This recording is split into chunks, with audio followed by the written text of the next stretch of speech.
చెప్తాము.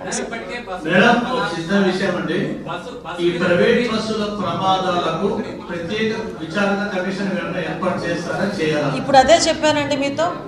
Just commission, high power commission ఒకటి వేస్తాము. రోడ్ ట్రాన్స్పోర్ట్ డిపార్ట్మెంట్, అదేవిధంగా పోలీస్ డిపార్ట్మెంట్, రెవెన్యూ డిపార్ట్మెంట్ కలిపి ఒక కమిటీ కూడా ఏర్పాటు చేసి, ఒక ఎంక్వైరీ కమిటీ కూడా ఏర్పాటు చేయడానికి గౌరవ ముఖ్యమంత్రి గారికి కూడా చెప్పి ఇమీడియట్గా అది కూడా ఏర్పాటు చేస్తాం. రాత్రి వేళలో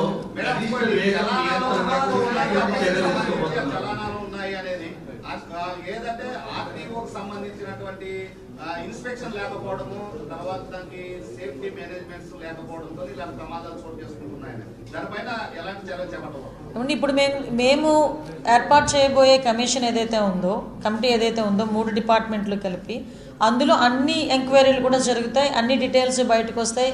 ఒక సూచనలే కాకుండా మేము కూడా ఒక ఎస్ఓపి ఇచ్చేస్తాం.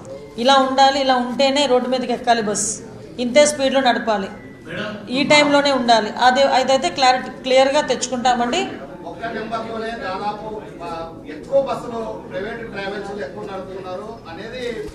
సార్ మాట్లాడతారు, రోడ్ ట్రాన్స్పోర్ట్ మినిస్టర్ గారు. ఒకసారి ఉండండి, చెప్తున్నారు కదా మీరు మాట్లాడారు. మినిస్టర్ గారు ఒక్క నిమిషం అండి. ఎక్కడి నుంచి మాట్లాడుతున్నారు? మనిషి